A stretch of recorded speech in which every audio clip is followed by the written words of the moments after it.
Hi everyone, in this video we're going to look at infographics in Premiere Pro. Basically they are a MOGART, kind of a pre-made template that we can make adjustments to. I'm going to show you how to get it going here now in Premiere Pro. Alright, so let's make that infographic. Okay, so basically we're relying on basically a MOGART. We've done that before. Okay, basically it is under your Essential Graphics panel and under Browse, you've got some basic stuff in here, but you want to go to Adobe Stock. You can use premium or free, depends if you've got a license. Just use the word infographic. So infographic isn't so much a thing, a unique importable thing. It's just a style of MOGART. Okay, and you saw that one at the beginning. This is the one we started with. So normally in the past, you'd have to use it in conjunction with Premiere Pro, After Effects, and Premiere Pro. After Effects makes all this kind of cool infographics, and then you basically just import them into Premiere Pro. Lately, okay, Adobe are giving Premiere Pro users the ability to kind of bring in templates or MOGARTs of these infographics so that you can control them within here without having to jump into After Effects. Why? Because After Effects works very differently from Premiere Pro. Can be quite daunting if you are not prepared to kind of learn it. So we've got this kind of in-between zone where we're relying on After Effects to make MOGARTs. Adobe have made, or at least commissioned, a bunch of free ones and premium ones that we can use, so we don't actually have to have any After Effects knowledge. So Adobe Stock, I've gone free, I've typed in an infographic. We're going to use this one here, gradient circle. And before we get into it, there's going to be a level of amazingness and a level of frustration. Okay, because there's a lot of things we want to change in here. And remember, it's up to the After Effects creator, depending on how much control we have. And they can't be, I guess, responsible for every use case. Have you just noticed they were drawing a cat in there? I'm sure it was, hey, we've got some stock footage. Draw anything, look busy. It's like 4 people looking at her drawing a cat. Oh, 2 cats. Anyway, so once you've found the one you want, okay, you can hit the little download button. And you get this little tick. I already downloaded mine. Okay, it takes a little while to download. And then you've got 2 ways. The easiest way is just to drag it straight from here, straight onto your timeline. Okay, and it will slowly bring it all through. If you've imported it a long time ago, you can go to your My Templates and do a search for it. You got to remember the words are gradient circle. So I'll go back to My Templates and type in circle. Okay, and there it is there, and I can drag it across. Another handy thing in your My Templates, it always starts with this for some reason. See down the bottom here, we can sort by recent downloads. So it's going to give me that's one I made earlier. Okay, some of the things we've been working on. Anyway, what we want to do now is adjust it. So we click on it, okay, and under Effects and under Essential Graphics, Edit, you can see we can change bits. So in my case, I've got some stats about SMEs. Okay, so I'm going to click in there. You see it's too big. So top text size. Ooh, so they've given us control from that, which is great. Okay, let's play through this animation. Actually, I'm going to turn mine really low for this tutorial. They're quite complex. Basically, they're an After Effects composition. That works good for me. The single data set, let's go and change a few things. The single data set, I'm just going to leave off. Okay, I want to find the percentage here, and there's just a lot of changing, deciding what you want in there. Let's try and find it. It's quite a good bit of control in here. I'm going to try and find it. Speed this up. Hang on, wait there.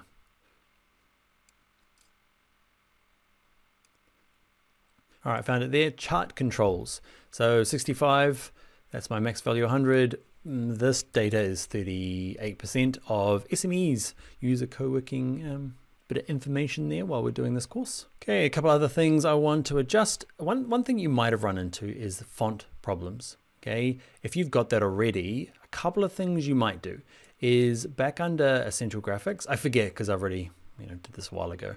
This particular font is already on my machine. So what you can do is you can click on it, right click it and say sync missing font. Click that. That is not always going to work. That's only if the creator has used a font within the Adobe fonts library. If it's not going to work. Another thing you might do is click over here in no man's land, go to, can't remember, type in font under help. Okay, on my Mac I can type in font and it points to it. Love that about a Mac. I don't think that appears on a PC, but anyway. Add fonts, replace fonts and projects. You might get away with this. Okay, you might be able to find it and say, actually, this one here, I'm going to replace with something else that's on my machine. And all of that sometimes doesn't work. I've brought in templates where the creator has not made this editable, so it's not changeable. It's just one of the functions that the creator needs to enable. Okay, so let's do that. I'm going to do a couple little things. I'm going to make my top text color white because I want to get rid of the background color, background stripe color. I want to get rid of whatever that is, weird stripy color. Go Y, background opacity. Yeah, I probably want the background, there's a gradient on it. I'm just going to make it dark so I can see my white stuff over the top. You see what I'm doing there? Go, circle gradient color, green, gradient, don't want. There's quite a bit, this is pretty complex, really well done whoever created this one. Okay, so this is kind of like a pre-made bit of infographic. The cool thing about it though is that it does adjust, like that little slider on the outside will adjust when I change this from, where was it again? So here if I crank it up, can you see the number that I change here adjusts both the number on the inside and the graph around here. So it's pretty amazing how far we can get with just dragging it in and making the adjustments. Let's say that though you do, like there's such a big problem, we need to change this font here. You can't live without it, client won't accept it, and you're like, oh, it's just not in here, why can't I change it?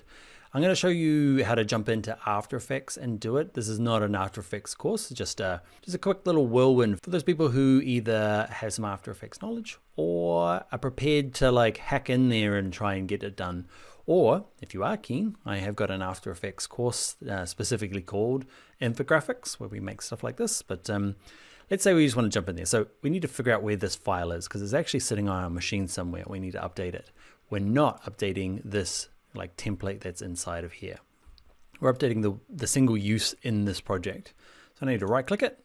You need to make this bigger so you can see it and right click it. Sometimes that doesn't work. Okay, let's reveal it in the Finder. It'll take you to here wherever you've saved your file. So this is my co-working project-y. I spelled that wrong. Okay, you will find inside of there, there's my project that I'm working on. There's this folder that Premiere Pro made for me when I drag that across. Okay, and inside it is that a couple of different folders. That's the thing that got made. That's there. I can open that up in After Effects. So open up After Effects. Mine's already open. Go to File, Open Project, and find that. Okay. And it's not going to update on the timeline the way that we're going to create it. Okay, we're going to create it into another motion graphics that is editable. So there's going to be a kind of a little bit of reworking here. So motion graphics template, there you are. Cool. Open it up. It doesn't like it in the format that it's in. So we're going to go and call it on my desktop.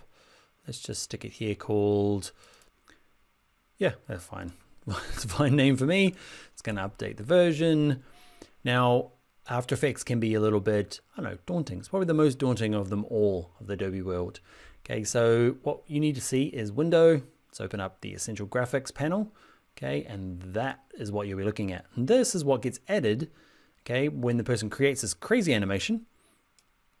Lots of expressions, lots of things going on, but this is where they decide how much control you have. Okay, so in our case, the creator of this thing called static, okay, was the statistic. I keep calling it static. Okay, top text. Okay, edit the properties. They haven't got this gone. Okay, or at least when it came out, there was no option. Okay, some of these original graphics were created when there was no time. Well, the ability wasn't enabled for them to create this, to turn it on. So I'm going to enable custom font. They've already got custom font size there. Okay, and yeah, that looks for me. I'll set that going. Okay, and you can see there's the font and the style. It's now going to be part of the essential graphics that come through on the other side. So what we do now is I'm going to save this project. It's called Circle 1 Converted Desktop. Circle Chart 01 is good for me. So I can come back to this and edit this kind of template again. And that's not the thing you use, not the thing we just saved. What you're going to use in Premiere Pro is this thing. We're going to export our MoGart or our motion graphics template. Where we're going to put it, we could stick it on our drive or just say go straight into my folder for me. Ready to use. Actually, before I do that, I'll change it so it's different from my other one. The text color, this one's gonna have pink text to start with. Okay, let's update our poster frame so that we can recognize it compared to our other one. It needs to be saved, I can do that. So everything that's in here is going to be put into my local templates folder, save it. Now I can go inside Premiere Pro, and remember this didn't update. You can go over there for a second. You can see under my Essential Graphics, browse, there's that new one we made. I can drag that on and go through my process of, changing the statistic, changing the font, but now look, I can change the font. Impact. We're having a terrible font client. They said we now used to have to use Impact. It's not bad, but nobody really wants to start using Impact on a design job. All right, so that was using a kind of a pre-made infographic. So it's great that we get given that control. Okay, now in Premiere Pro, rather than relying on either someone else to create them in After Effects, okay, and we drag them in, now we can get some control in here. And if the control isn't there, you might, depending on your skills in After Effects, be able to go out, create a new motion graphics template and turn on some of the features you want. You might turn some of them off to tidy it up and really take ownership of it. And in this case, we're gonna have to update these colors every time. So back in After Effects, you might go and change all of those things before it comes here in Premiere Pro as a MOGART. All right, that is an infographic pre-made in Premiere Pro.